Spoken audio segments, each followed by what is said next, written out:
Let me ask you something. Have you ever looked at something, knew it was wrong, but still went along with everyone else? Not because you believed it, but because you didn't want to be the only one who didn't. Sounds small, right? But what if I told you this one habit quietly shapes your opinions, your decisions, even your entire life?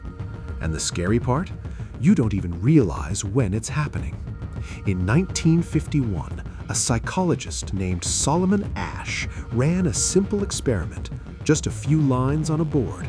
And what happened next might explain more about you than you're comfortable admitting.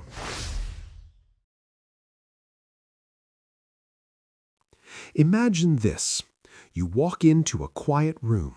Nothing intense, nothing unusual, just a few people already sitting there. You take a seat. A screen lights up. 1 line on the left, 3 lines on the right. Pick the one that matches. Easy. The first person answers C. You glance again. That's wrong. Second person, C. Third, C. Now you're not looking at the lines anymore. You're looking at them. Fourth, C. Fifth, C. Sixth, C. And suddenly, it's your turn. You look back at the lines. The answer is still obvious. Nothing changed, except how it feels. Your mind starts whispering, "Wait, what if I'm wrong? Why is everyone so sure? Am I missing something?" And for a moment, you stop trusting what you can clearly see. See. And just like that, you agree with something you know isn't true. This wasn't random. The people in that room, they were actors, part of the setup, giving the same wrong answer on purpose. And the real test wasn't the lines. It was you. Would you trust your own eyes or the room? A lot of people chose the room.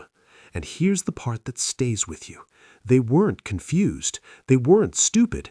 They had eyes. They could see the answer clearly.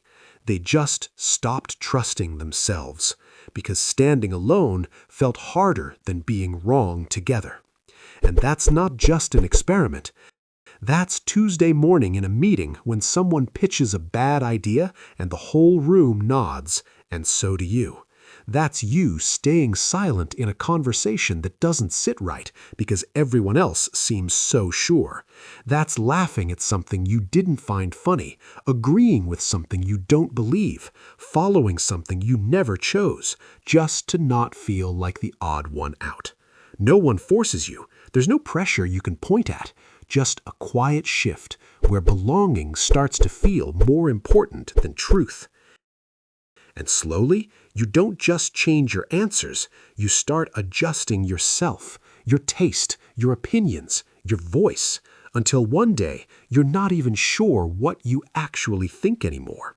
But here's what Asch also found. Not everyone agreed. Some people sat in that same room, felt that same pressure, heard those same wrong answers, and still said what they saw. Calmly, quietly, without making it a fight. And here's what's interesting about those people. They didn't look like rebels. They didn't argue. They didn't dramatic pause and stare everyone down.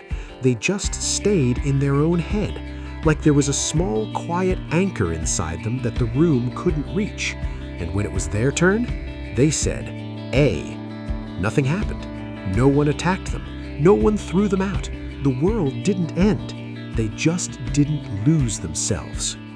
Asch called it conformity, but I think there's a simpler way to see it. Every time you're in a room, physical or digital, a meeting or a comment section, a group chat or a dinner table, there are 2 answers available to you.